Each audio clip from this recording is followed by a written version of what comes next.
இயேசுவின் நாமத்தினால் உங்களுக்கு என் அன்பின் நல்வாழ்த்துக்கள். சங்கீதம் 6 4வது வசனத்துல, திரும்பும் கர்த்தாவே என் ஆத்துமாவை விடுவியும், உம்முடைய கிருபை நிமித்தமாக என்னை ரட்சியும் சொல்லி இங்கே அழகாக சொல்லுகிறதை பார்க்க முடிகிறது. பாருங்க, எவ்வளோ ஒரு அழகான ஒரு வார்த்தையானது இன்னைக்கு நம்ம வாசிக்கிறோம். திரும்பும் கர்த்தாவே என் ஆத்துமாவை விடுவிங்க. என் ஆத்துமா இப்போ யாருடைய கையில் இருக்கணும்? உங்களுடைய கையில் இல்லாமல் நான் சாத்தானுடைய கையிலையும் உலகத்தினுடைய கையிலையும் நான் ஒப்பு கொடுத்துட்டு இருக்கிறேன். அதனால் என்ன பண்ணுங்க, என் ஆத்துமாவை ரொம்ப வியாகுலப்படுகிறது. என்னால் தாங்க முடியாத அளவில் இன்னைக்கு நான் தப்பித்து கொள்ள முடியாமல் நான் இருக்கிறேன்.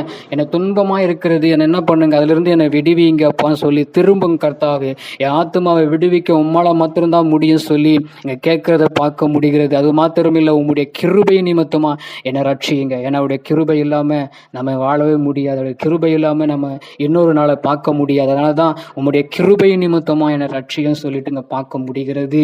பாருங்க, வார்த்தையை நிமித்தமா ரட்சியுங்க, உம்முடைய கிருபை நிமித்தமா ரட்சியுங்க அப்படி நம்ம வேதத்தில் நிறைய பார்த்து கொண்டிருக்கிறோம். அவர் விடுவிக்க வல்லவராக இருக்கிறார். இந்த நாளில் நம்மளை விடுவித்து அற்புதம் செய்வார். இந்த வார்த்தை வசனங்களை நீங்கள் விசுவாசிங்க, பெரிய காரியங்களை எதிர்பாருங்க. இயேசுவின் நாமத்தில் ஆமென்.